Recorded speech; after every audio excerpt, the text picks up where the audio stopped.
ఆంధ్రప్రదేశ్ రాష్ట్రానికి అన్ని రంగాలలో కూడా మహర్దశ.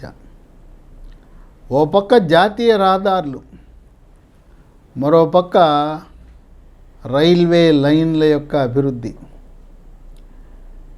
ఈ యొక్క ఆర్థిక సంవత్సరంలో ఆంధ్రప్రదేశ్ రాష్ట్రానికి రైల్వే బడ్జెట్లో 9,500 కోట్ల రూపాయలను కేటాయించారు.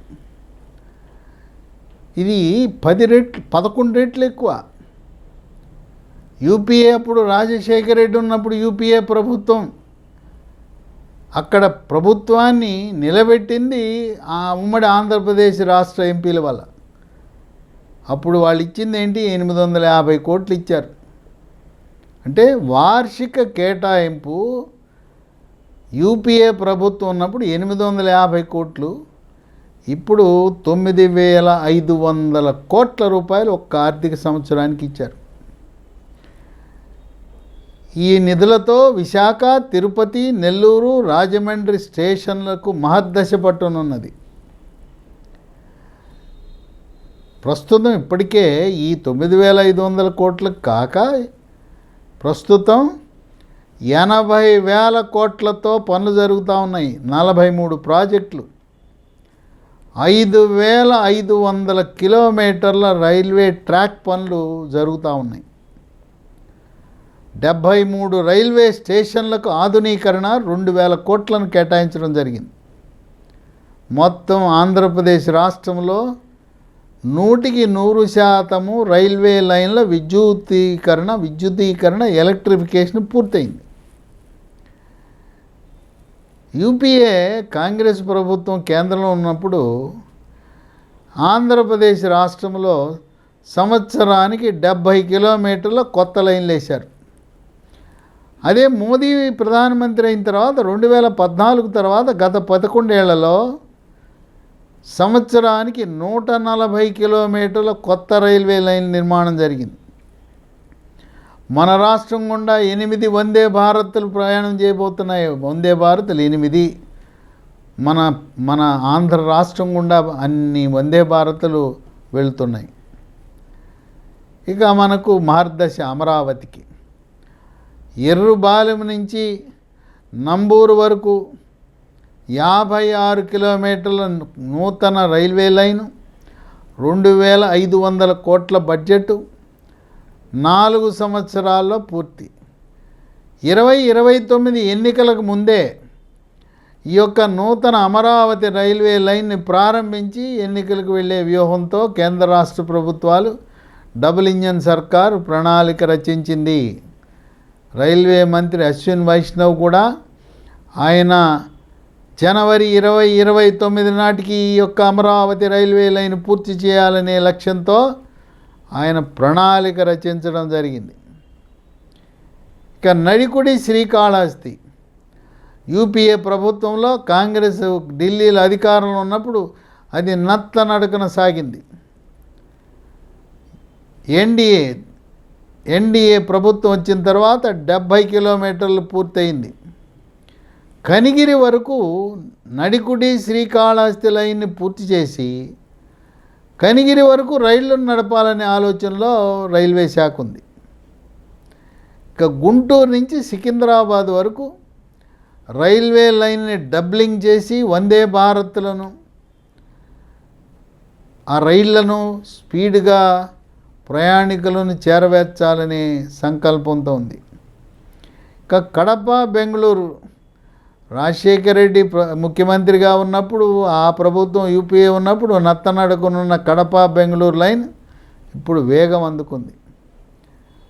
అట్లాగే కోటిపల్లి నర్సాపురం రైల్వే లైన్, దాన్ని కూడా ప్రాధాన్యత క్రమంలో త్వరితగతిన పూర్తి చేయాలనే ఆలోచనలో కేంద్ర ప్రభుత్వం ఉంది. ఈ విధంగా ఏ రాష్ట్రంలోని లేని ప్రాధాన్యత ఆంధ్రప్రదేశ్ రాష్ట్రానికి ఇచ్చి ఆంధ్రప్రదేశ్ రాష్ట్ర యొక్క సర్వతోముఖాభివృద్ధి, ఒక పక్క జాతీయ రహదారులు, మరో పక్క రైల్వే లైన్లు, మరో పక్క విమానాశ్రయాలు, ఓడరేవులు, ఫిషింగ్ హార్బర్లు, పారిశ్రామిక నగరాలు.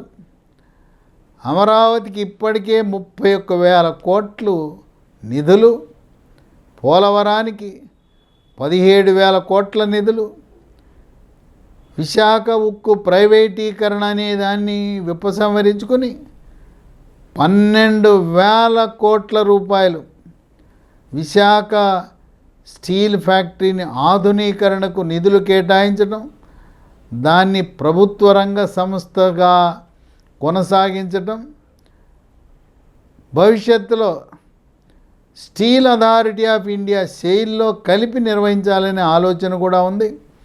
విశాఖ స్టీల్కి ఒక బొగ్గు గని, ఒక ఇనుప ఖనిజం గనిని కూడా కేటాయించే ఆలోచనలో కేంద్ర ప్రభుత్వం ఉంది. ఇక మన రాష్ట్రం గుండా 3 పారిశ్రామిక కారిడార్లు వెళ్తున్నాయి. విశాఖ చెన్నై కారిడార్. విశాఖ చెన్నై కారిడార్తో పాటు ఈ విశాఖ చెన్నై కారిడార్లో కొప్పర్తిలో పెద్ద ఎత్తున పారిశ్రామిక నగరం నిర్మాణం జరుగుతూ ఉంది. హైదరాబాద్ బెంగళూరు పారిశ్రామిక కారిడార్లో కర్నూలు దగ్గర ఉండే ఓర్వకల్లో ఒక పారిశ్రామిక నగరం నిర్మాణం కాబోతూ ఉంది. చెన్నై బెంగళూరు పారిశ్రామిక కారిడార్లో భాగంగా కృష్ణపట్నం దగ్గర క్రిస్, అది శ్రీ సిటీ కంటే 10 రెట్లు పెద్దగా ఉండే ఒక మహా పారిశ్రామిక నగరాన్ని నిర్మించబోతూ ఉన్నారు. ఇప్పటికే 7 నెలల కాల వ్యవధిలో ఆంధ్రప్రదేశ్ రాష్ట్రానికి 7 లక్షల కోట్ల పెట్టుబడులు వచ్చినాయి. కేంద్ర ప్రభుత్వ పెట్టుబడులు కానీ, స్వదేశీ పెట్టుబడులు కానీ, విదేశీ పెట్టుబడులు కానీ.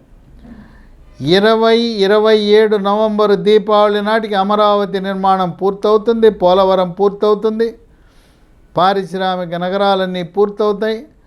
ఏదైతే పరిశ్రమలు రంగ ప్రవేశం చేసే వాళ్ళన్నీ కూడా ఉత్పత్తి ప్రారంభమై ప్రతి సంవత్సరము ఉపాధికి 4 లక్షల ఉద్యోగాలు ఇచ్చే దిశగా చంద్రబాబు నాయుడు వ్యూహరచన చేయటం జరిగింది. కేంద్రము మద్దతుతో డబుల్ ఇంజిన్ సర్కార్ అంటే ఎలా ఉంటుందో, కేంద్రంలో ఉండే ప్రభుత్వమే రాష్ట్రంలో ఉంటే అభివృద్ధి డబుల్ స్పీడ్తో ఉంటుందని చెప్పి భారతదేశంలో ఉండే అన్ని రాష్ట్రాలకు ఇదొక ఉదాహరణగా ఆంధ్రప్రదేశ్ రాష్ట్రం నిలిచిందని రాజకీయ విశ్లేషకులు, ఆర్థిక రంగ నిపుణులు భావిస్తున్నారు.